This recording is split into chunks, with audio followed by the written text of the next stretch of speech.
Where's Fielder? He's gone to the dogs. Welcome, my friends, to the Gone to the Dogs podcast. Steve Fielder here with you, a Christmas survivor. We're talking to you today on the day after Christmas.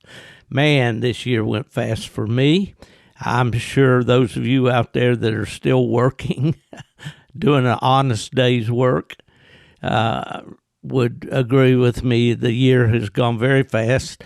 And now we're looking at, for me, Grand American Week, which I'll be just a few days after this podcast airs. I'll be in South Carolina for the Grand American Coon Hunt, something that I look forward to every year. But I want to, before I get too deep in the weeds here, I want to make sure that I mention those that make this podcast possible. W Hunting Supply, Buddy and Jess Woodbury are the owners and proprietors and all of that of W. They're a great, great place for anything that you need for you or your hounds if it pertains to hound hunting. Anything from the Garmin equipment, the different kinds of electronics, the accessories that go with that, the technical support that goes with all that electrical stuff that we just can't do without anymore. They also have all kinds of other materials. They have a great line of apparel, shirts, hats. You can custom make them. It's just a great place to shop and great folks to shop with. That's W Hunting Supply, DUSupply.com. Okay, I am really excited today because, we're looking at a new year. In fact, when this podcast comes out, it'll be just a very few days until the new year rolls around. And trying to think ahead for the year, I really want to put more emphasis on the young people in this sport.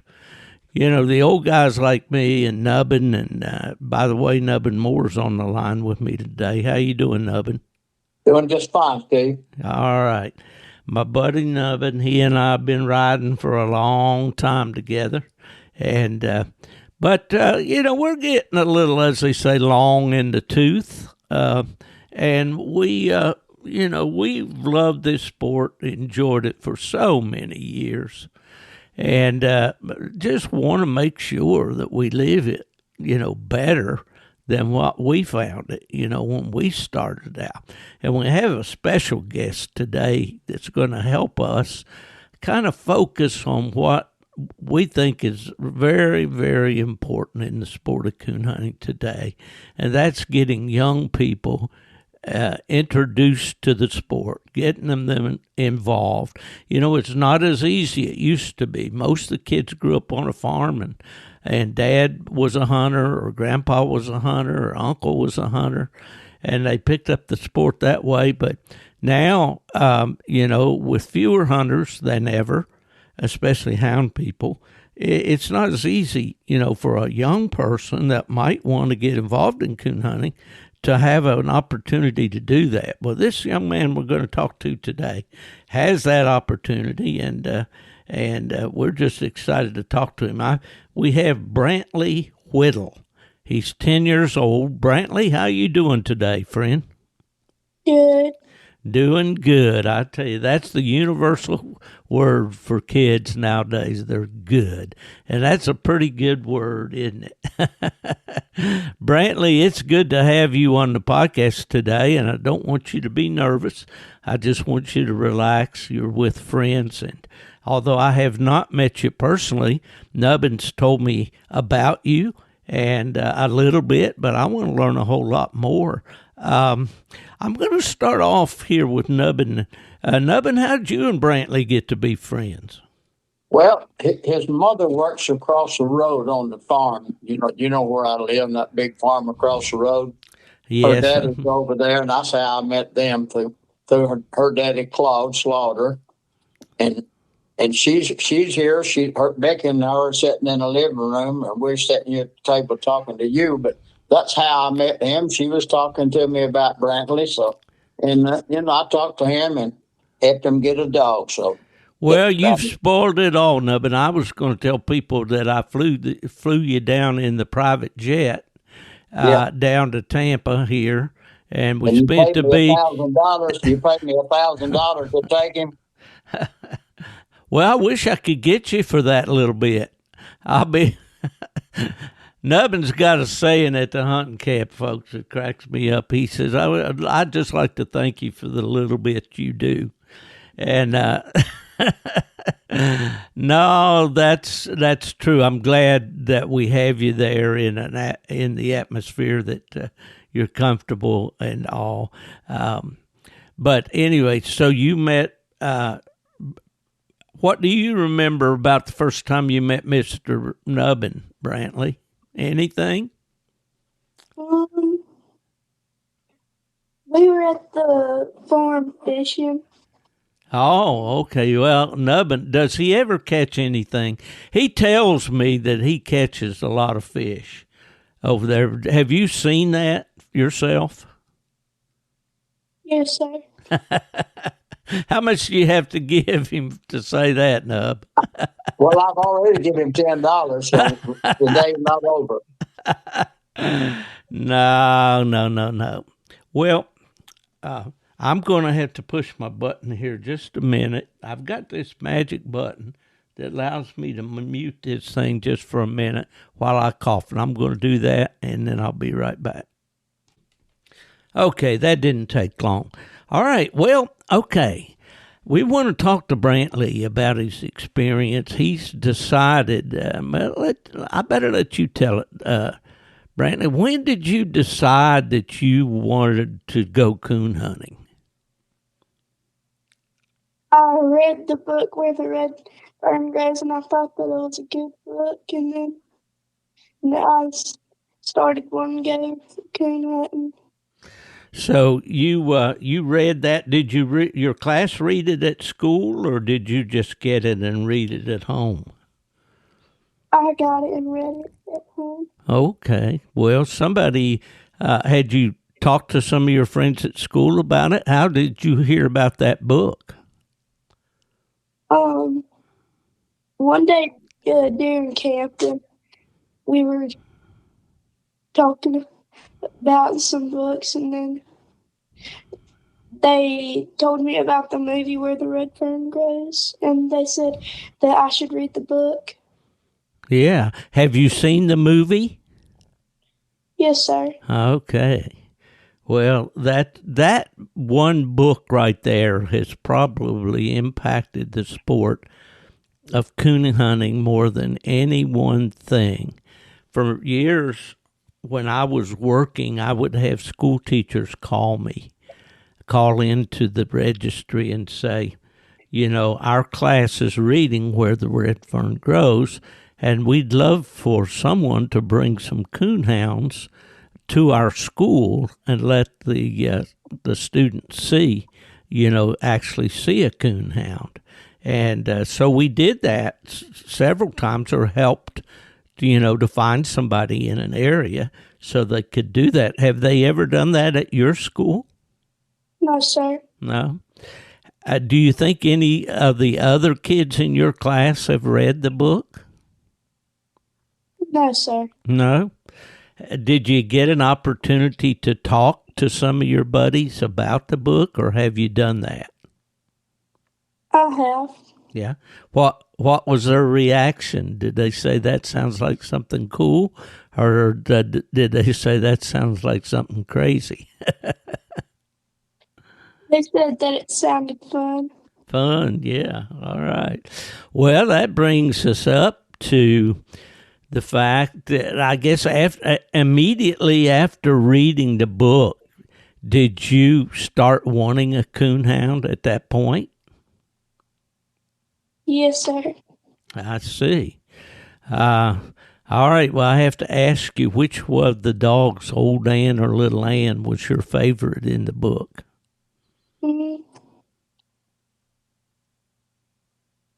Probably Little Ann, since she's a little smarter. She was a little smarter. You know, that's something that we learn about dogs when we're training coonhounds. And you kids, I think, have a leg up on us adults. In other words, you're better at training, especially puppies, because you have more patience. And it seems like you can identify with them. And I want to talk more about that when we talk about your dog. But yeah, in coonhounds and other breeds too, the female puppies seem to start quicker. They seem to mature faster, and we don't admit that in public too much, but I imagine there's some pretty smart girls in your class, aren't there? A few. A few.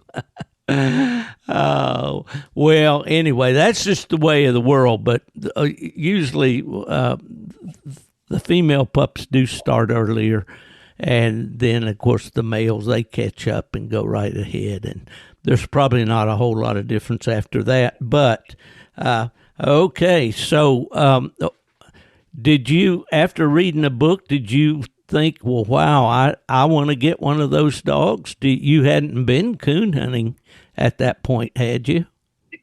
No, sir. Yeah. Well, was there anybody that you knew at that point that had coon dogs? Just Mr. Nubbin. I see. Had you been over to Mr. Nubbin's and seen Kate? Yes, sir. Uh-huh. Yeah, Kate's been a good dog. We've had a lot of fun with Kate.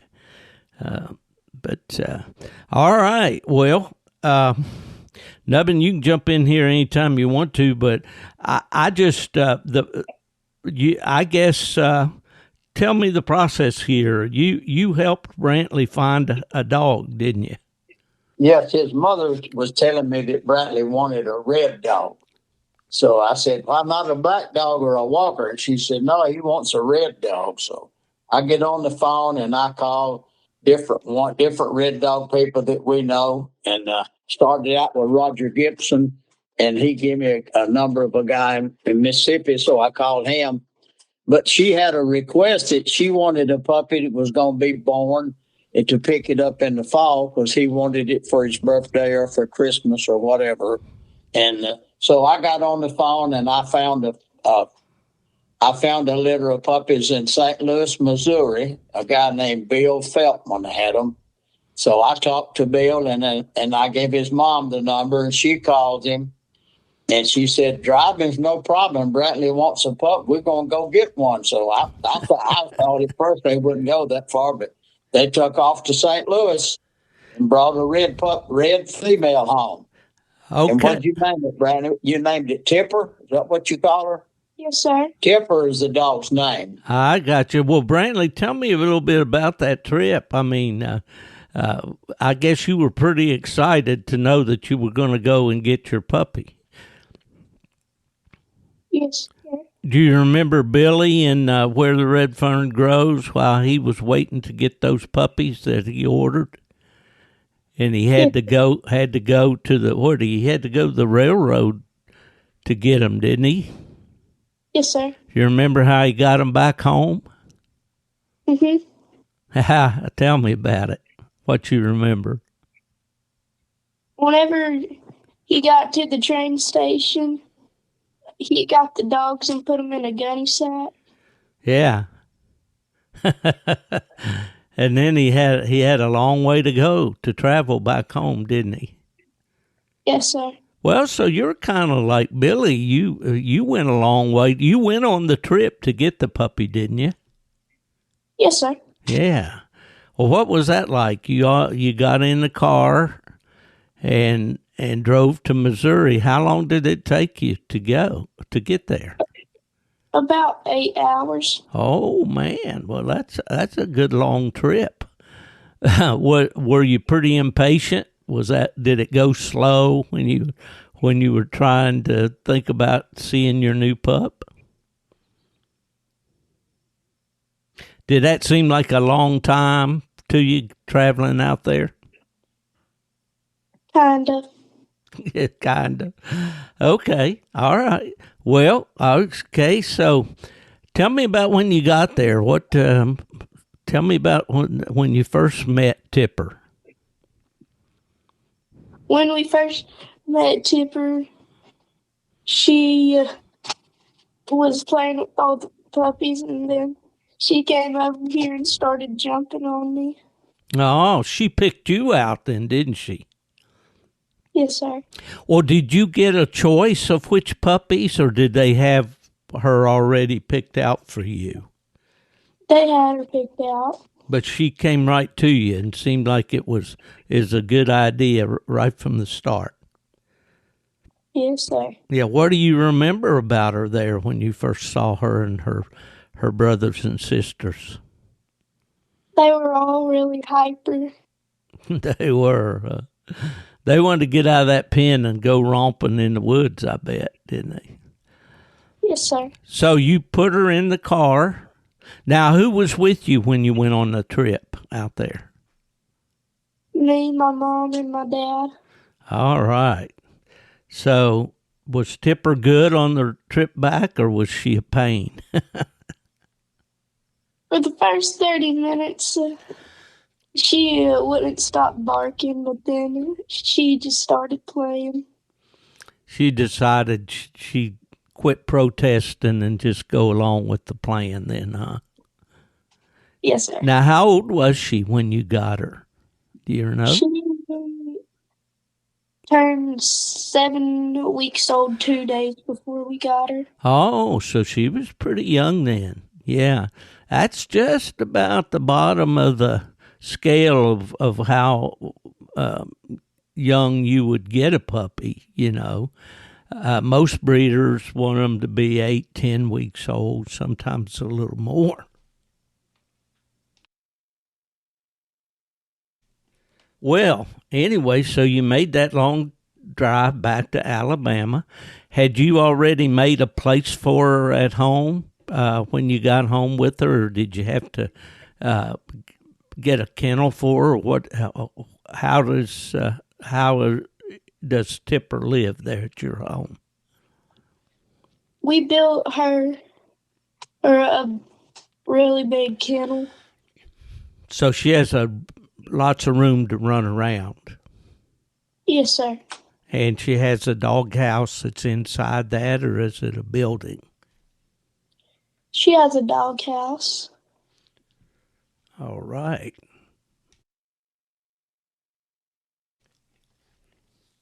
Well, I have for a long time had some issues with my throat. They're giving me a fit today, so if I pause every once in a while, you'll know why.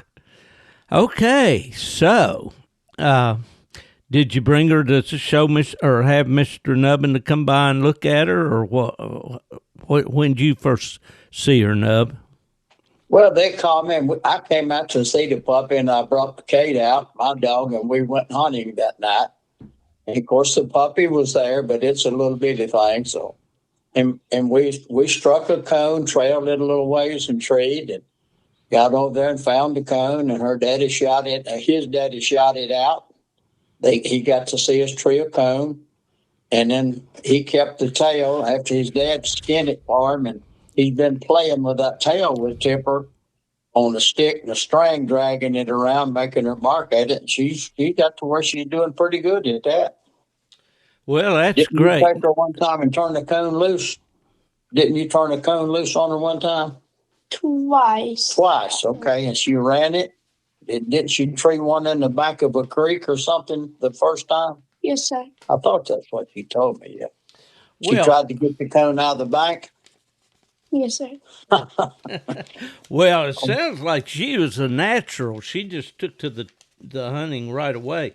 I wanted to ask you, Brantley, some questions because I know that there's other kids that are listening to this podcast, or I hope if I get the word out that several of my listeners will have their their children or their grandkids or whatever to listen to this podcast, especially because you're on it and talking about your puppy and so forth. Had you ever been hunting before, squirrel hunting or anything to do with hunting?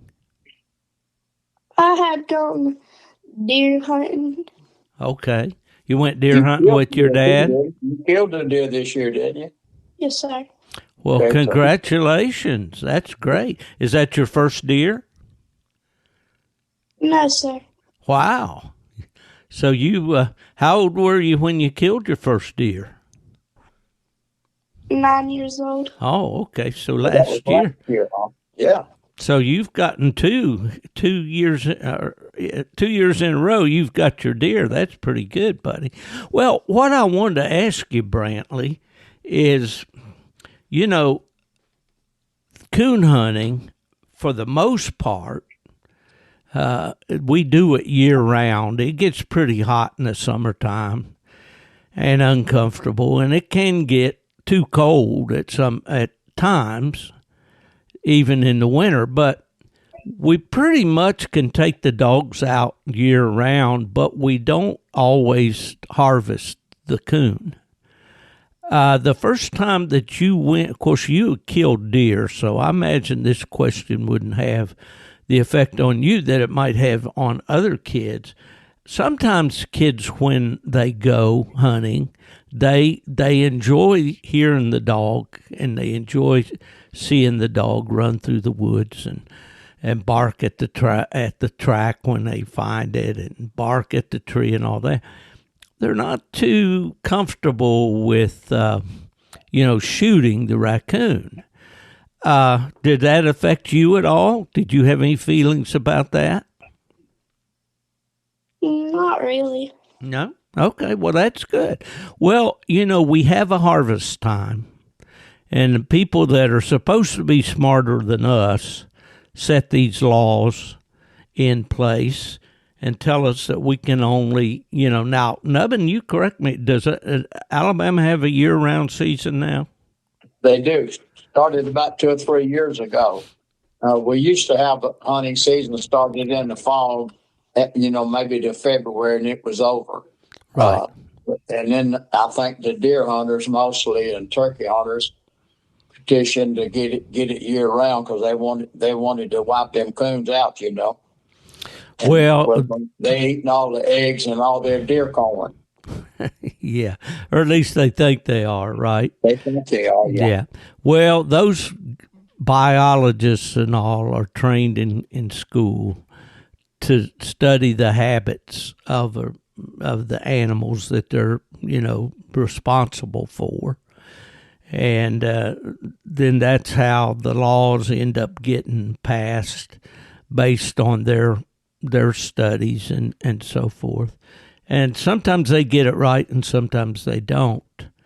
But the one thing that coon hunters enjoy, and I'm going to find out if this is you, Brantley, is just the experience of going out with the dog, the nighttime, being with our dads or our friends, and just seeing the dog do what the dog was bred to do. What's your favorite thing about coon hunting? Probably whenever they start bawling on a trail.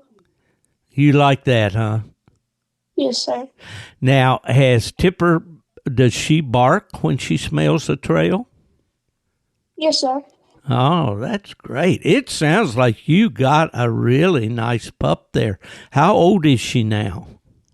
She just turned 5 months. Oh, man, she's getting there. She was 5 months old yesterday, really. That's what I was told. Well, that's good. 5 months old. Well, Nubbin, from looking at her, is she going to be a average size female, you think, or is she going to be big, little? At 5 months old, she's getting on up there pretty good. But, I saw a picture of her sister was a pretty good sized dog. Mm-hmm. Now, how big she's going to actually be, time will tell. But She may be a pretty good sized dog when she gets grown. I got you. Her dad, I saw a picture of her daddy, and her mother and daddy are both Grand Night champions. So she's got All right. So Yeah, I'd say she's got the breeding for sure, and it came out. She got the bloodline behind her anyway.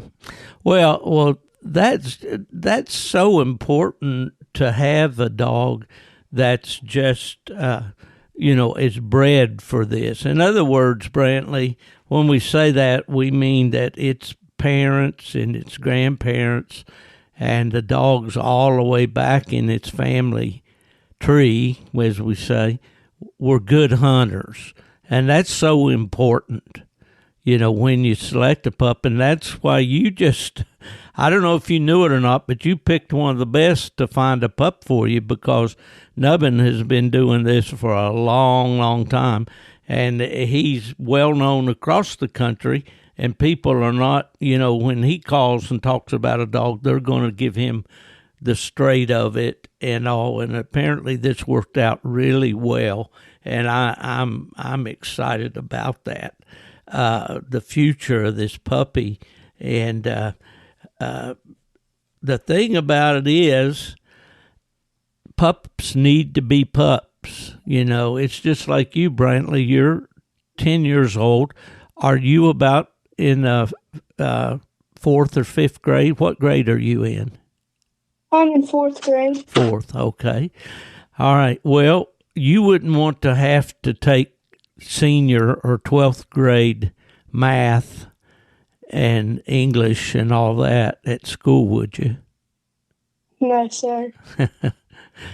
And that's the same thing with these pups. We got to let them develop at their own pace and let them grow up. I imagine when you take Tipper out, she probably still likes to play some, doesn't she? Yes, sir. Yeah, and that's fine. We don't expect a 5-month-old puppy to go out there and just be all business. They still have recess at your school? No, sir. They do or don't? They don't. You don't have recess? Well, what do you do during the day? Do you get to go to gym or play ball, or do you get to do anything to get up off your chair and have some fun? We go to gym. Okay. Well, they're pretty strict there in Alabama, I see, because here in Florida, they still have recess in elementary school, But the point I was trying to make is, we try to mix, especially at Tipper's age, we try to mix play with the work, And so you've made a couple of drags for her with what? You use a coon skin or a carcass, or how did you do that? We would either drag a coontail or catch a live one and let her run it. I see. And that's probably the best way to let her run that one, And we always caution people not to overdo that when a puppy's young. Let them. It's great, just like you've done it a few times, to show Tipper what you're after, And she's going to form a bond, if she hasn't already, she's going to form a bond with you. And she's going to want to do everything to please you, because do you feed her, or does your dad or mom feed her? I feed her. That's a boy. That's dogs are motivated more by food than anything else. And she associates dinner time, or do you feed her twice a day or once? I feed her twice a day. Okay. Well, I bet she's ready when you get there with the feed pan, isn't she? Yes, sir. Yeah. Does she eat a lot? She'll probably eat all you'll let her eat, won't she? Yes, sir. Yeah. Well, that's good. Well, I wanted to ask you, back up just a little bit too. This experience of hunting coons is done in the nighttime as opposed to deer hunting, which you do in the daytime. Did you have any concerns about going out at night hunting, Did that concern you at all? Not really. Yeah. Well, I suppose you got a good light, don't you? Yes, sir. Yeah. What kind of light do you have? We have a D-wall spotlight. Oh, okay. All right. And you carry that then. You haven't gone to a headlight yet then, huh? Not yet. Not yet. Okay. I bet that's going to come in your future at some point. Yeah. Right now you just need something to see out there in the dark so you don't trip over a log or fall in the creek, right? Yes, sir. Yeah. Well, what's been the most fun? Well, you said you love to hear her bark on track. Does she get really excited when she smells the track? Yes, sir. Yeah. Oh, that's good. Nubbin, have you gotten to go with her since she started? No, just that first time, when that's been a month and a half ago, she was just walking along playing with us that night, you know. Oh, But yeah. she's got the smell of the coon, but he's been fooling with her. And I let him tell you about it, but he just got him a Garmin. Let me see what the box is, a Pro 550 Plus. And he's got a collar that is Alpha TT25, and it's laying here on the table. Yeah, that's the same collar that I use on my dogs, Fever or Boo. Yeah. Yeah, I still got one of them old timey ones, you know, but it still works. Well, that TT means it'll track and train. You know, so means you have a. Well, he's already shocked himself with it, so he knows it will flop. Well, Brantley, that should be a good reminder to you. Don't push that button on your puppy. Yeah, I've told him the main thing to do, don't overshock. Yeah. Well, later on, I'm sorry, Nubbin, I keep interrupting you. Go ahead. That's okay. I just told him later on he can shock more, but now don't shock much. You just keep your finger off of that shock button right now. Yeah. Oh, yeah, that's true. Well, people overdo that and ruin their dog. Yeah, we call that stimulus or stimulation, and that's used to mainly to get their attention, Brantley, because, you know, we can't learn anything. I'm sure your teacher, maybe not you, I'm sure you're good in school, but the teacher. Are you good, Brantley, in school? You good, boy? Huh? Yes, sir. You try to be. You know your daddy will get you if you don't you? Yes, sir. Well, the teacher wants your attention so she can teach you something. If she's telling you how to do a math problem, she needs you to, or maybe it's a he, needs you to listen and to watch. And it's the same thing with that pup. You know, if we don't have their attention and they're just off doing whatever they want, we can't train them to do anything. And so that's why we do some of the basics, you know, with them at home, in the yard. Have you done any what we call basic obedience? Like, have you taught her to lead, you know, on the lead strap or load into the truck or whatever? Yes, sir. Have you? You've done some of that. When you take her hunting, do you take her in the car or in the truck? He's got one of these collars that slip around and tighten up on them, slip collars, like that's what they call them. And he just gave me one a while ago. I've never seen one of them, but it's nylon collar, and looks like it's got, and then it slips. The harder they pull, the tighter it goes around her neck. Mm-hmm. So he's got one of those to teach her to lead with. Well, that's good, because later on, Brantley, if you decide that you want to go to the hunts and enter the competitions with the other dogs and all, if your dog's pulling on the lead and, you know, she'll be using up her energy, that you want her to save that energy so when you turn her loose, she can go find a coon track, you know, and run it and tree it. and also we like for them to be as calm as possible around us, when we're not actually hunting. And that just takes practice. It takes a lot of practice. But a lot of those things like sit. Have you tried anything like that, to have her to sit and stay or shake hands or any of those kind of things? Yes, sir. Yeah. It seem like she learns that pretty good? Mm-hmm. Yeah, well, good. Okay. Does she bark much at home when she's not outside her pen? Yes, sir. She does. Well, hopefully you got a place where is she very far from? I've been here about an hour and I haven't heard her bark yet, so she don't bark all the time like some of them. Well, that's great. Well, Brantley, it's just great to see that you've got a nice pup.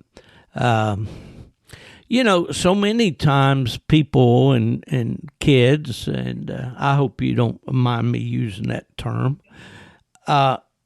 it's just kind of like a fad. They get into something and then something else takes their interest and they don't stick with it. So far, has it been that way with Tipper, or are you still just as much interested in her and going hunting as you were before you got her? I'm a little bit more interested in it. Well, that's good. That's good. And you'll learn so much about the sport. Yeah. She's just now getting big enough, 5 months older, to really do something, Sure. Yeah. In the next 2 or 3 months, she's either going to start really doing something or not, So that's. Well, I think from what she's done so far, she's got a bright future. And there's no substitute for taking them hunting. So I know your schoolwork's got to come first.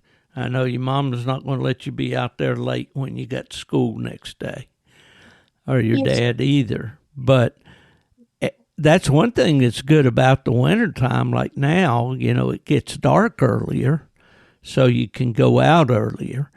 But there's one thing that's every coon hunter should know, and that is you have to hunt the dogs if you want a good dog. You have to, you don't have to take them every night. You don't have to hunt them until they're wore out. But you do need to hunt them as often as you can. And that's how we make good dogs. So I know Nubbin's got a good one there to take her with. And hopefully you guys will get to go hunting some together and all. But, well, Brantley, we've been talking here about 30, almost 40 minutes, and I've really enjoyed talking with you.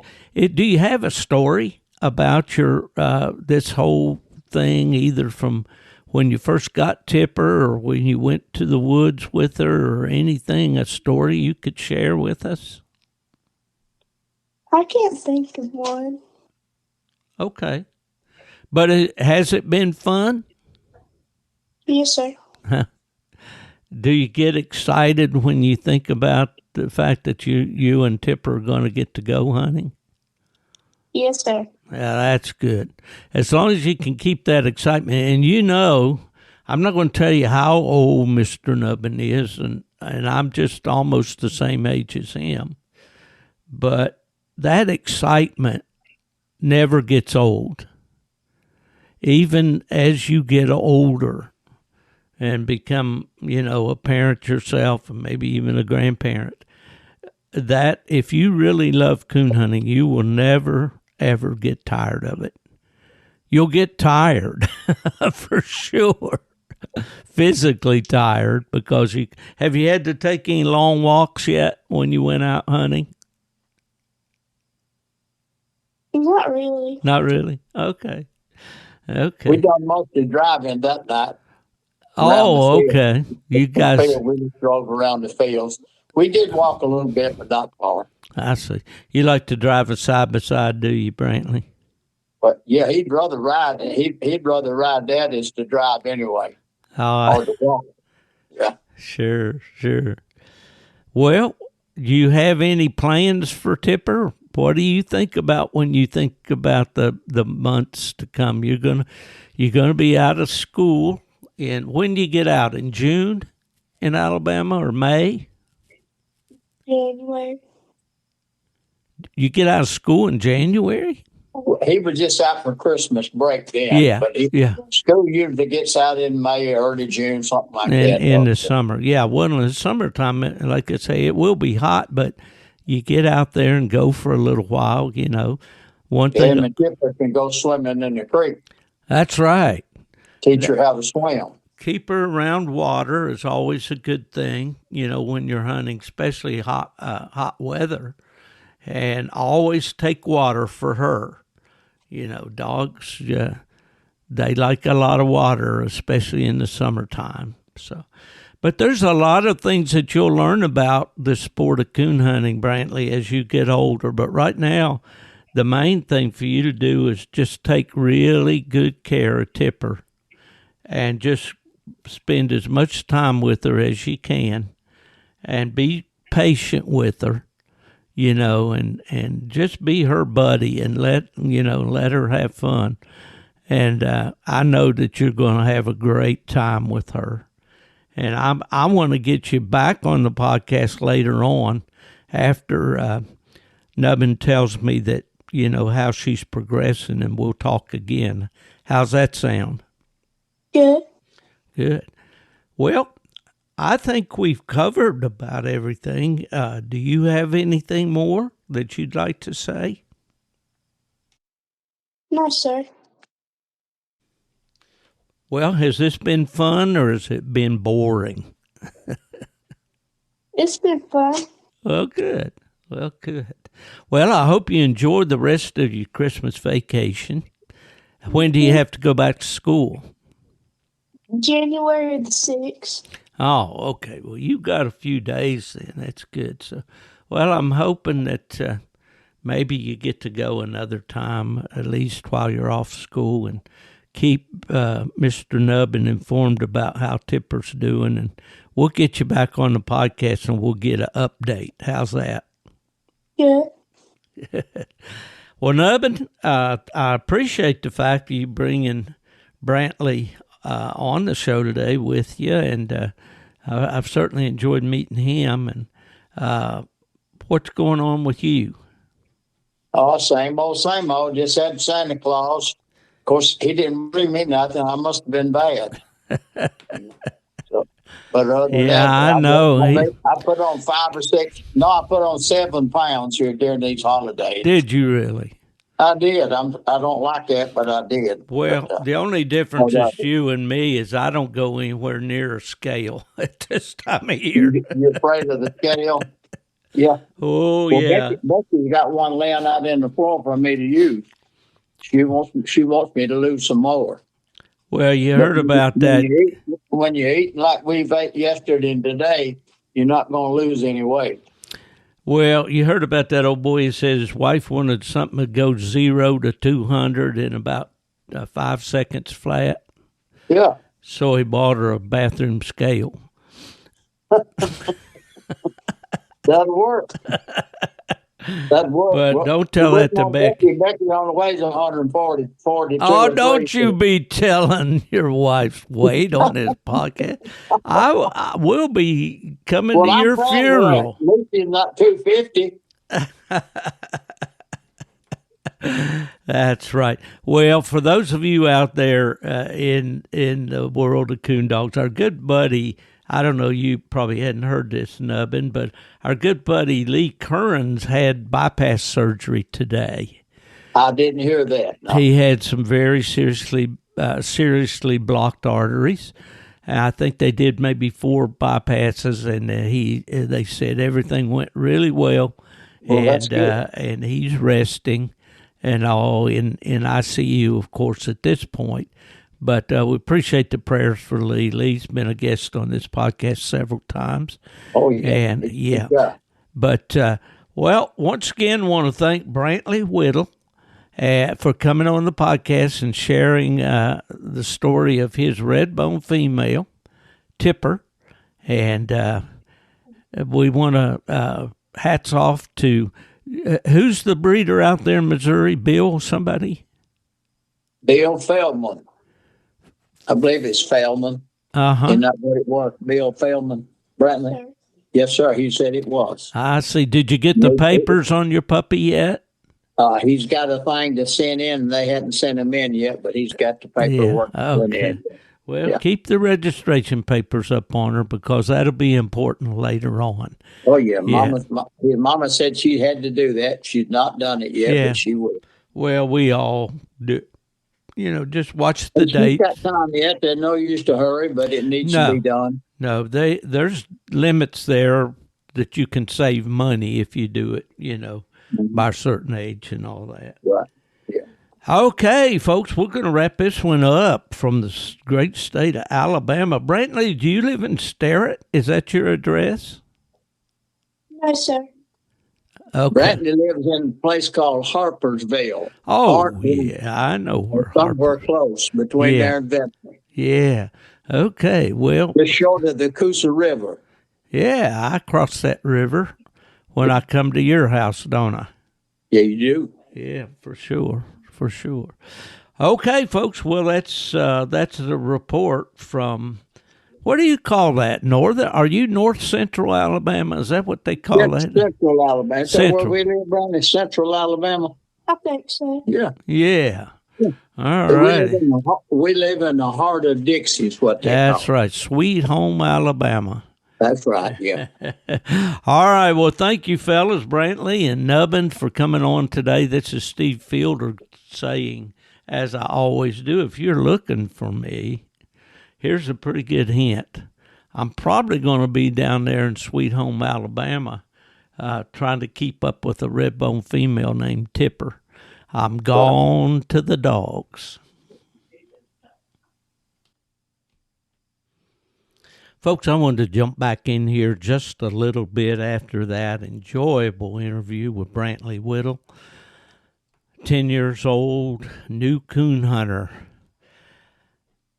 Some of you diehards out there, I'm sure, are saying, man, Fielder, that's kid stuff. Let's talk about these Mojo Doula Super Dyna Whopping coon dogs and these guys that drive up and down the highways and pay thousands of dollars in entry fees and get their picture, on the Book of Faces every day. And those are the people we want to talk about and hear from and learn from and all. And I get all that for sure. And it's stuff that I enjoy too. But as I look toward the new year, 12 months stretched before us, 52 episodes have gone to the Dogs podcast. If the Lord is gracious and allows me to make that many, I can't think of anything that's more important than to encourage these young people like Brantley. I can get you on here and stroke your ego for 30 minutes to an hour. And man, I love you. And I love you guys that come on here. And man, I had a great time recently with the Dunlaps. And just an example. And love it. Absolutely love it. But man, I'm looking at this sport from a different perspective these days. Because I know my days of being effective in terms of breeding good dogs and competing out there and writing books and all of that stuff are waning. Those days are waning. But when I think of Brantley and kids like him across the country, I think of myself. If you look at the picture on the cover of Gone to the Dogs, there's me with a great black and tan and a plot pup. That plot pup's probably about the age of Brantley's Tipper female. Called him Booger. Booger developed some kind of a disease problem. Vaccinations back in those days weren't as good. And I lost Booger, but, several plots came along after that in my life. But anyway, I look back to those days and I know what the sport meant to me and how my life would have been changed in so many ways had not my father been able to continue to coon hunt and follow his dogs and free cast his dogs, although it was difficult for him because he worked away from home and he basically had to hunt on weekends when he was home, and he had to share that time with us, with my mom and my brother and me. And that's why, when he would go, I would be right in his back pocket because I loved it. But I'm going to bring on more of these kids. I'm going to do more rather than less is what I'm trying to say, because I don't think there's anything more important. And if the listenership does not, want to listen to these kids and doesn't want to hear their stories and so forth, I'm sure it'll show up in the numbers. But as long as I can, I'm going to do what I can to promote these kids. And the kids' hunts that we have where we give the kids a lot of prizes and all of that are great. They're important. They really are, as means of keeping the kids, interested and fired up. But the kind of things that we talked about today with Brantley are really the things that will get down deep inside those kids and, encourage them to have a dog of their own. Brantley's learning how to care for his dog. He feeds her twice a day. He's teaching her basic obedience. He's already done some drags with her. He's done maybe a couple of live coon turn loose hunts with her. He's learning the fundamentals of the sport. And to me, that's more important than going to an event and winning a bunch of dog leashes and coon squallers. Although, please understand me, those things are very important. And we appreciate the vendors that make those possible and those clubs that, host those kinds of events. But Brantley is being mentored by Nubbin and by, his parents are not really coon hunters. So I'm sure Nubbin's playing a big part in telling them things to do and try with this pup. But that's the kind of thing we want to encourage. And, and it moves along quickly.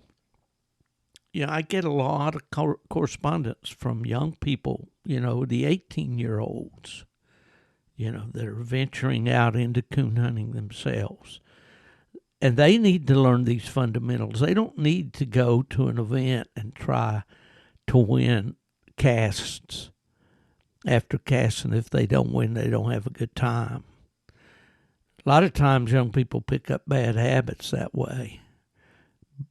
Learned, as we say, those $30 lessons. Learn from guys that think if they don't win, they don't have a good time. So anyway, looking forward to the new year. We've got a great opportunity ahead of us. I'm going to try to, find innovative ways to bring a show to you each week that you'll enjoy. But I'm always going to make the kids a part of the mission of Gone to the Dogs, a Coon Hunter's Journey. So with that, I'm going to let you go. I just wanted to add that on and speak to you from the heart just a little bit. To all of my listeners and friends, I wish you a very happy and prosperous new year. See you down the road.